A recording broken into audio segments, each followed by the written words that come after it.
Ẹ kú dédé ìwòyí, ẹ gbọ́ àwọn ìròyìn tó jẹyọ nínú ìwé ìròyìn The Matrix tó jáde lónìí ọjọ́ Àlàmísì Thursday ọjọ́ kọkànlá oṣù kẹrin ọdún 2024.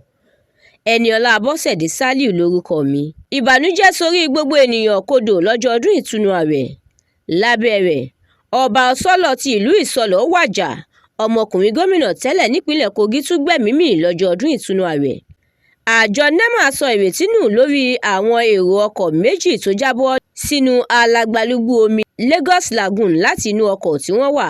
Ìlà-ìlò nípínlẹ̀ Zamfara, àwọn òṣìṣẹ́ àjọ ààbò ara ẹni láàbò ìlú NSCDC yìnbọn pa obìnrin kan ní Yídì. Tinubu àtàwọn gómìnà lórílẹ̀‐èdè yìí rọ gbogbo ọmọ Nàìjíríà láti tẹ̀síwájú nípa jíjẹ́ olùfẹ́ orílẹ̀‐èdè wọn tọkàntọkàn.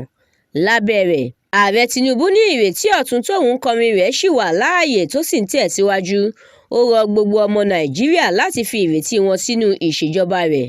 Dangote ti sọ̀rọ̀, ó yànnàná bí àdínkù iye owó epo rọ̀bì ní ilé-iṣẹ́ ìfọpo rẹ̀ yóò ṣe mú òpin dé bá ọ̀wọ́ngógó nǹkan jákèjádò orílẹ̀-èdè yìí.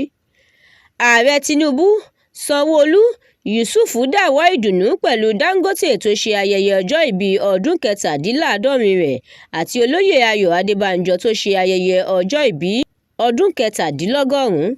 Ìjọba àpapọ̀ ti gbà láti bojú àánú wo SAN àti NASU. Ó ní òun yóò san ìlàjì nínú àjẹsílẹ̀ owó oṣù wọn. Adájọ́ àgbà tẹ́lẹ̀ ní ilé-ẹjọ́ kòtẹ́milọ́rùn lórílẹ̀‐èdè yìí Ahmed Bello papòdà ní ó kù ọjọ́ díẹ̀ kó pé ẹni ọdún 69.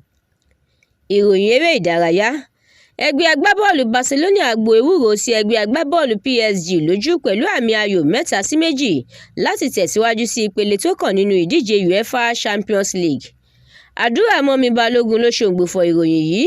Èmi Ẹniọlá Sàlíù ni mo kà fún yín láti inú ìwé ìròyìn The Matrix tó jáde láàárọ̀ yìí.